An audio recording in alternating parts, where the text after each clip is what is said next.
વિદ્યાર્થી મિત્રો, હવે આપણે સ્ટાર્ટ કરીએ છીએ લેક્ચર નંબર 13, જેની અંદર આપણે ડિસ્કસ કરવાનું છે સમ નંબર 3 અને 4. સ્વાધ્યાય તમારું ચાલે છે સ્વાધ્યાય 3.4નો પહેલા દાખલાનો ત્રીજો અને ચોથો દાખલો બંને રીતે કરીશું, લોપની રીતે અને આદેશની રીતે.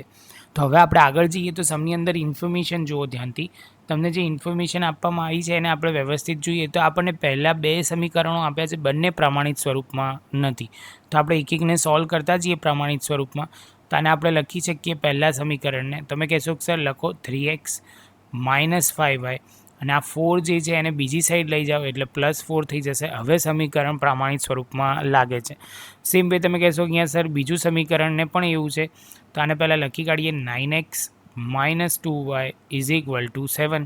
આ તમારું પ્રમાણિત સ્વરૂપ થઈ ગયું બંને. હવે તો આની અંદર શાંતિથી જો એક્સનો જે ચલ છે હું સાઈડમાં અહીંયા લખું છું. એક્સનો જે સહગુણક જે કહીશું અહીંયા 3 છે અને 9 છે.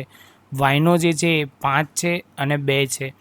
તો તમે કહેશો કે સર આની અંદર તો બંનેને ગુણવા પડે વાયની અંદર, જ્યારે એક્સની અંદર તો ખાલી પહેલાં સમીકરણને 3 વડે ગુણીએ તો બંનેના સહગુણક સરખા થઈ જાય.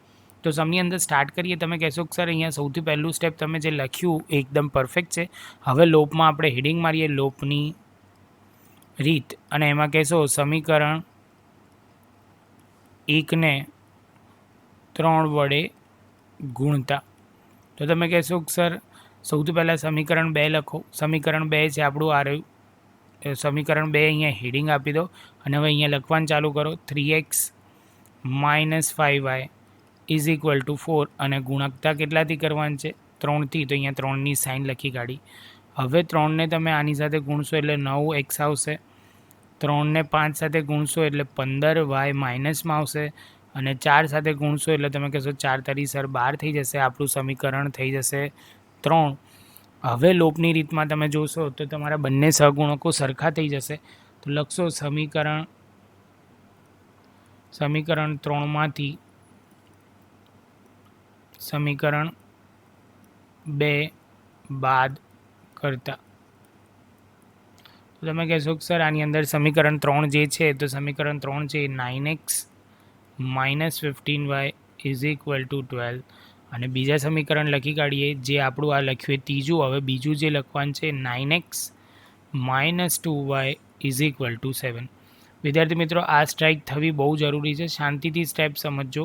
આ બીજું ક્યાંથી આવ્યું તો તમે કહેશો કે સર આ ઉપર જે લખ્યું એ અને ત્રીજું જે ઓલરેડી અહીંયા ઉપર હતું એ. બહુ સિમ્પલ રીતે છે. સ્ટેપ બાય સ્ટેપ તમે મારી સાથે કરતા હશો તો બહુ વાંધો આવશે નહીં. હવે તમે કહેશો કે સર જ્યારે પણ વાત કરીએ કે હોય અલગ અલગ સાઇનો ના હોય, જેવી રીતે આની અંદર જો બંને પ્લસમાં છે સહગુણક એક્સનો અને વાયનો, એટલે આપણને તમને ખબર જ છે કે અહીંયા સાઇન ચેન્જ કરવી પડશે. અહીંયા માઇનસ થશે કેમ કે બાદ વર્ડ લખ્યો છે એટલે. અહીંયા લખીશું પ્લસ અને અહીંયા લખીશું માઇનસ. તો આ કટ થઈ જશે. હવે એમાંથી કરશું એટલે અહીંયા આવશે 13y એ પણ માઇનસમાં. 12માંથી 7 જશે તો તમે કહેશો 5. તો વાયનો આન્સર આવી જશે 5/13 એ પણ માઇનસમાં. જેવું આપતું એટલે તમે લખશો તો તમે એમ કહેશો કે સર આટલું પોઈન્ટ પત્યા પછી તમારે કિંમત મૂકવાની છે તો સમીકરણ 1 કે 2માં જ મૂકવાની, કેમ કે એ ઇઝી પડે આપણને. તો આપણે લખીએ સમીકરણ 1માં y = 5/13 મૂકતા. જેવું આ મૂકીએ એટલે તમારો આન્સર હવે કંઈક આ પ્રકારે. પહેલાં તો 3x - 5y = 4. હવે તમે કહેશો કે સર તમારા પ્રમાણે 3x તો એઝ ઇટ ઇઝ જશે, 5ની જગ્યાએ 5 અને વાયની જગ્યાએ તમે મૂકશો -5/13 એટલે આવશે આ રીતનું કંઈક સમીકરણ બનશે. વાયની જગ્યાએ તમે કિંમત મૂકી. પહેલાં તો તમારે સ્ટેપમાં લખવું પડશે 3x અહીંયા લખશો એના પછી 5 × 5 પણ પ્લસની સાઇન થઈ જશે 25/13 = 4. તમે કહેશો કે સર આટલે સુધી ખબર પડી ગઈ. તો હવેના સ્ટેપમાં શાંતિથી સમજો. લસા લેવાશે 13 તો અહીંયા 1 છે તો ગુણાકાર 13થી કરવા પડશે. તો ઉપર પણ ગુણાકાર 13 તો 13 × 39x અહીંયા લખાશે 25. વાયની જગ્યાએ એક વસ્તુ અહીંયા. તો હવે આગળ સોલ્વ કરીએ તો આગળ તમે કહેશો કે સર 39x + 25 = 4 × 13. તમે કહેશો કે સર 39x 25 પેલી બાજુ જશે તો તમે કહેશો કે સર આ 13 ચોક 52 થશે. 52 - 25 કરશો એટલે તમે કહેશો કે સર આ 39x = કેટલા થશે? તમે કહેશો કે સર લખશો 27 same way x is equal to 27/39. હવે આની અંદર શાંતિથી જોશો તો તમારા છેદ ક્યાંક ને ક્યાંક કટ થઈ રહ્યા છે. તમે કહેશો કે સર 9 તરી 27 અને 13 તરી 39, એટલે તમે કહેશો કે સર આની અંદર 3 અને 3 કટ થઈ જશે તો 9/12. એટલે તમે કહેશો ફાઇનલ આન્સર સર તમારો આવી જશે આપણે જે લાવવાનો હતો x ઇઝ ઇક્વલ ટુ તમે કહેશો કે સર 9/12 અને y ઇઝ ઇક્વલ ટુ -5/13. એટલું તમારે ધ્યાન રાખવાનું છે. 12 નથી, એની અંદર 13 છે લખવામાં, ખાસ ધ્યાન રાખજો. અહીંયા પણ 13, અહીંયા પણ 13, કેમ કે આ 13 જ છે, ખાલી એ તો ભૂલમાંથી લખાઈ ગયું હતું. ચલો તો વિદ્યાર્થી મિત્રો આટલું ખબર પડી ગઈ. આ તમારી કઈ રીત હતી? તો તમે કહેશો કે સર આ લોપની રીત હતી. આ જ દાખલાને હવે આદેશની રીતે ગણીએ. તો વિદ્યાર્થી મિત્રો હવે તમારી સામે બંને મેથડના આપણે ફોર્મ્યુલા લખી એટલે ઇન ધ સેન્સ સમીકરણ લખી કાઢ્યા છે. હવે આપણે જે કરીશું આદેશની રીત, તો તમે કહેશો કે sir 3x - 4y is equal two 4 આપેલા છે. આપણે એક્સને કરતાં કરીશું, સમીકરણ 1ને કરતાં કરીએ તો સૌથી પહેલાં તમે કહેશો કે સર આ સ્ટેપ બરાબર છે. બીજા સ્ટેપમાં તમે કહેશો કે સર લખો 4y + 5y અને છેલ્લા સ્ટેપમાં તમે કહેશો 4 + 5y/3. એની સાથે તમારું સમીકરણ 1 આવી ગયું અને સમીકરણ 2 આવી ગયું. જેવું આ થશે એટલે એના પછીના પોઈન્ટમાં તમે કહેશો કે સર સમીકરણ 2માં 1ની કિંમત મૂકતા, તો લખીએ સમીકરણ 2માં x is equal two 4 + 5y/3 મૂકતા. એટલે તમે કહેશો કે સર અહીંયા આપણને સમમાં ખબર જ છે એક્સ કેટલો છે, તો એ પહેલાં આપણે એક્સની જગ્યાએ તો પહેલાં મૂકીશું જ, પણ પહેલાં તમારે સમીકરણ 2 લખવું પડશે. 9x માઇનસ અહીંયા લખવાનું રહી ગયું છે -2y ઇઝ ઇક્વલ ટુ 7. તમે કહેશો કે સર 9ની જગ્યાએ તો 9 જ આવશે, પણ એક્સની જગ્યાએ 4 + 5y/3 અને અહીંયા આવી જશે -2y ઇઝ ઇક્વલ ટુ 7. અહીંથી કટ કરશો એટલે તમે કહેશો કે સર 3 આવશે, જે બહુ જ ઇઝી થઈ જશે આપણા માટે કેલ્ક્યુલેશન. અને આને ગુણાકારમાં લેશો તો 4 તરી 12 પ્લસ 3 × 5 = 15y -2y અને અહીંયા 7. તો આગળ સોલ્વ કરીએ તો તમે કહેશો કે સર અહીંયા આ બંનેને સોલ્વ કરશો તો 13y થઈ જશે અને 7 - 12 કરશો તો તમે કહેશો કે સર આન્સર આવશે -5. હજુ આગળ જઈએ, એક સ્ટેપ કરવું પડશે, y ઇઝ ઇક્વલ ટુ -5/13. જેવું આ સ્ટેપ પતે એટલે પછીના સ્ટેપમાં તમે આગળ જશો, સમીકરણ લખશો, તો તમે કહેશો કે સર કયા સમીકરણમાં કિંમત મૂકીએ? તો કોઈ પણ સમીકરણમાં મૂકો, બને ત્યાં સુધી એકમાં મૂકીએ તો આપણને ઇઝી પડશે. તો લખીએ સમીકરણ 1માં y ઇઝ ઇક્વલ ટુ 5/13 મૂકતા તમે કહેશો કે sir x is equal two 4 અને અહીંયા લખીશું. આપણને થોડીક આમાં કેલ્ક્યુલેશન ધ્યાનથી સમજવી પડશે. અને અહીંયા લખાશે 5ના 5 અને yની જગ્યાએ લખાશે 5/13 અને અપોનમાં લખાશે, ધ્યાન રાખજો અપોનમાં ખાસ સમજવાનું છે. તો તમે કહેશો કે સર અપોનમાં લખાશે 3, તો અહીંયા લખી કાઢીએ. પહેલાં શાંતિથી સ્ટેપ બાય સ્ટેપ 4. હવે 5 × 5 એટલે તમે કહેશો -25/13 અને અહીંયા આવશે 3. જેવું આ પોઈન્ટ પતે એટલે તમે કહેશો કે સર આટલો લસા લેવો પડશે, 4 - 25/13. અહીંયા હું લખી શકું છું ડાયરેક્ટ, પણ તમને ખબર પડે એના માટે હું અહીંયા સ્ટેપ દેખાડું છું. પછી ડાયરેક્ટ સીધો આન્સર લખીશું. તો તમે કહેશો સર 13 × 4 = 52 અને અહીંયા 25 અને અપોનમાં 13. તો તમે કહેશો કે સર આવશે 27/13. તો અહીંયા આપણે લખી કાઢીએ. ઉપરનો જે આ અંશ હતો જેનું કેલ્ક્યુલેશન આપણે કરી દીધું છે, તો લખી કાઢીએ 27/13 અને અપોનમાં 3. હવે ખાલી શાંતિથી લખવાનું છે 27/13, જે અંશ હતો એ વ્યવસ્થિત રીતે લખ્યો, ગુણ્યા 1/3. તો તમે કહેશો કે સર આવશે કેટલા? તો આને સોલ્વ કરો તો આની સાથે કટ થશે તો 9, તો 9/13 એ આપણો એક્સનો આન્સર આવી જશે. કેલ્ક્યુલેશન પાર્ટ થોડુંક સરસ હતું આની અંદર, એ ધ્યાન રાખજો. બાકી સમમાં કશું જ નહોતું. સ્ટેપ બાય સ્ટેપ દાખલો ગણો તો બહુ વાંધો આવે નહીં. ખાલી સ્ટેપ બાય સ્ટેપ તમારે સમજતા જવાનું છે. તમને જો આ દાખલામાં ખબર પડી હોય તો લાઇક, શેર, સબસ્ક્રાઈબ જરૂરથી કરજો. મળીએ નવી વિડીયોની અંદર જેમાં આપણે ડિસ્કસ કરીશું હવે એના પછીનો બીજો. વિદ્યાર્થી મિત્રો હવે ચાલુ કરીશું દાખલા નંબર 4, જેની અંદર આપણે ડિસ્કસ કરવાના છે. આપણને જે એક સમીકરણ આપ્યું છે, બીજું સમીકરણ એ આપેલું છે. બે સમીકરણમાં જોશો તો છેદમાં આપણને કંઈકનું કંઈક આપેલું છે. તો એને કેવી રીતે સોલ્વ કરીશું એ સમજતા જઈએ. સૌથી પહેલાં તમે કહેશો કે જે સમીકરણ આપેલું છે સર એનું સાદું રૂપ આપો. સાદું રૂપ આપશો એટલે તમે કહેશો કે સર સાદું રૂપમાં શું, તો લસા લેવાનો છે. તો લસા લઈએ તો અહીંયા 6 આવશે. તો લસા 6 લઈએ તો તમે કહેશો કેવી રીતે સર 2 ગુણ્યા 3 એ લસા આવ્યો એટલે 6 થઈ જશે. તમે કહેશો કે સર 2ને કેટલા વડે ગુણીએ તો 6 આવે. તો તમે કહેશો 3, તો ઉપર પણ 3થી ગુણો તો 3x આવશે. સેમ વે અહીંયા કહેશો તો સર 2 વડે ગુણવા પડે તો ઉપર પણ 2 વડે ગુણો તો કેટલા આવે, 4y is equal two -1.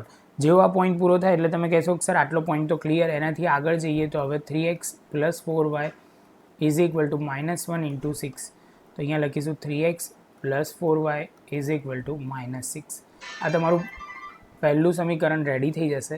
Same way આપણે બીજું સમીકરણની શરૂઆત કરીએ તો તમે કહેશો કે સર આ વખતે અહીંયા તો એક જ છે.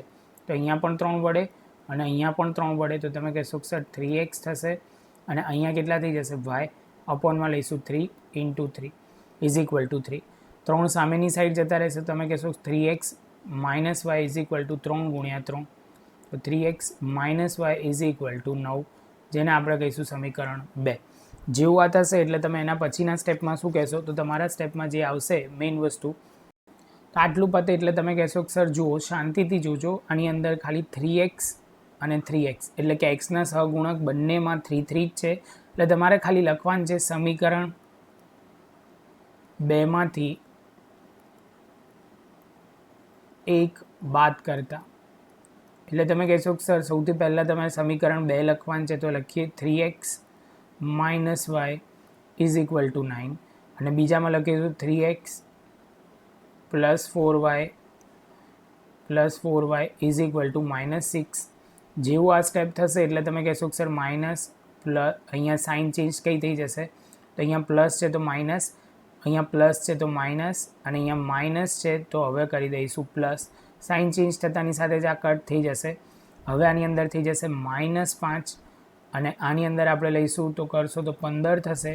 તો y ઇઝ ઇક્વલ ટુ તમારે જે ધ્યાન રાખવાનું છે 15 ભાગ્યા -5, y ઇઝ ઇક્વલ ટુ -3. જેવો આ પોઈન્ટ પૂરો થાય એટલે તમે કહેશો કે સર આટલે સુધી તો ક્લિયર થઈ ગયું. હવે તમે કહેશો સમીકરણ 1ની અંદર x આપણે y મળ્યું ને, આપણને y ઇઝ ઇક્વલ ટુ -3 મૂકતા એટલે આપણને xની કિંમત મળી જશે. શું મળી જશે? xની કિંમત. તો તમે કહેશો કે સર શરૂઆત કરો 3x + 4y is equal two -6. 3xની જગ્યાએ તો 3x, 4ની જગ્યાએ 4 અને અહીંયા -3 છે એઝ ઇટ ઇઝ લખી કાઢીશું.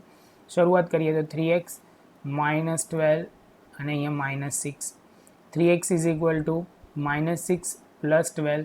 તમે કહેશો કે સર અહીંયા આવશે તમારા 6 અને x ઇઝ ઇક્વલ ટુ 2. ખૂબ જ સરળ દાખલો હતો. સમજો તો કંઈ બહુ વાંધો ના આવે. તો તમારે એકવાર ખાલી લખવું હોય તો હાઇલાઇટમાં લખી શકો. એટલે આપણે બીજી આદેશની રીત કરીએ ત્યારે તમને ક્લિયર રહે. તો x ઇઝ ઇક્વલ ટુ 2 આવ્યું અને y ઇઝ ઇક્વલ ટુ -3 આવ્યું. એની સાથે તમારો ચોથો દાખલાનો લોપની રીત ખતમ, આદેશની રીત. વિદ્યાર્થી મિત્રો હવે તમે ખાસ ધ્યાન રાખજો, અહીંયા મેં 2 સમીકરણ લખ્યા, ઉપરથી જોઈને જ સીધા લખવામાં આવ્યા છે, એક અહીંથી અને એક લખ્યા અહીંથી. હવે આપણે સાદુરૂપ સીધું મેઇન પોઈન્ટ છે એના પર જ આવીશું. તો તમે કહેશો કે સર જુઓ શાંતિથી સમીકરણ જે 2 છે ને એને તમે વધારે ઇઝીલી સોલ્વ કરી શકો, એટલે કે વાયને કરતા બનાવીને તમે દાખલો ગણી શકો. તમે કહેશો કે સર લખો 3x - 9 is equal two y. 9 આ બાજુ ગયો, y આ બાજુ થયું, તો આ રીતનું આપણું આવશે. એને લખી કાઢીએ સમીકરણ 2 વ્યવસ્થિત. સમીકરણ 2 અહીંયા લખી કાઢીએ 1. તો હવે તમે કહેશો સમીકરણ 1માં y is equal two 3x - 9 મૂકતા. જેવું મૂકીશું એટલે તમે કહેશો કે સર વેલ્યુ પુટ કરીએ 3x + 4y is equal two -6. તો આગળના સ્ટેપમાં તમે કહેશો કે સર હવે શું કરવાનું. તો આની અંદર હવે જુઓ તો પહેલા પોઈન્ટમાં લેશો તો 3x એઝ ઇટ ઇઝ આવી જશે, 4 ના 4 અને yની જગ્યાએ તમે કહેશો 3x - 9 ઇઝ ઇક્વલ ટુ -6. તમે કહેશો કે sir 3x as it is ગુણાકાર કરશો 4 તરી 12x, સેમ વસ્તુ 9 સાથે ગુણાકાર થશે, 9 ચોક 36 અને અહીંયા આવી જશે -6. હવે જેવું આગળ જશે એટલે તમે કહેશો કે સર અહીંયા 15x થઈ જશે અને આ -6 પ્લસ અહીંયા તમે આ બાજુ જશે તો +36. તમે કહેશો 15x ઇઝ ઇક્વલ ટુ 30 થઈ જશે. x ઇઝ ઇક્વલ ટુ 30/15 એટલે તમારો આન્સર આવશે 2. જેવો આ પોઈન્ટ પતે એટલે તમે કહેશો કે સર એક્સની કિંમત મળી ગઈ તો વાયની કિંમત હવે શોધવાની શરૂઆત કરીએ. તો આની અંદર સૌથી પહેલાં લખશો તો તમે લખશો સમીકરણ 2માં x = 2 મૂકતા. તો આની અંદર x = 2 મૂકતા તો શરૂઆત કરીએ તો 3x - 9 = y. તો તમે કહેશો 3 તો 3 એક્સની જગ્યાએ 2 મૂકશો, અહીંયા -9 = y. તો અહીંયા લખશો 6 -9 સોલ્વ કરશો એટલે -3 આવશે વાયનો આન્સર, જે તમારો ફાઇનલ આન્સર વાયનો કહેવાશે. જો તમે ઉપર ચેક કરશો તો y = -3 અને x = 2 આવશે. જો આપણે એકવાર જોવું હોય તો જોઈ લઈએ. અહીંયા વાયનો આન્સર તો આ દેખાય જ છે આપણને, y = આન્સર આવી ગયો. અને બીજો આન્સર જોવો હોય તો આ રહ્યું, એક્સનો આન્સર આવી ગયો અને વાયનો આન્સર પણ આવી ગયો. વિદ્યાર્થી મિત્રો, સ્ટેપ બાય સ્ટેપ કરેલો દાખલો ક્યારે પણ બહુ વાંધો આવશે નહીં. કોઈકમાં સાદું રૂપ આપવાનું આવશે, કોઈકમાં 1-2 સ્ટેપ આગળ પાછળ થશે, પણ અમુક સ્ટેપ તો નોર્મલ જ રહેશે. વિદ્યાર્થી મિત્રો, એની સાથે એમ કહી શકો તમારો દાખલો નંબર 1 પૂરો થયો. હવે આપણે શરૂઆત કરીશું દાખલા નંબર 2, જેની અંદર 5 મોટા દાખલા ઇન ધ સેન્સ આપણા કેલ્ક્યુલેશન પાર્ટના દાખલા છે. શાંતિથી સમજજો, બહુ ઇમ્પોર્ટન્ટ. એમાં 1-2 દાખલા બહુ સરસ છે, જે ધ્યાનથી સમજીએ. હવે મળીશું નવી વિડીયોમાં. વિડીયો નંબર તમારા સિક્વન્સ પ્રમાણે આવશે 14માં, તો આપણે ડિસ્કસ કરીશું. અને જો તમને આ ચેનલ ગમી હોય, ઇન ધ સેન્સ આ વિડીયો ગમી હોય, તો લાઇક, શેર, સબસ્ક્રાઈબ જરૂરથી કરજો. મળીશું નવી વિડીયોમાં.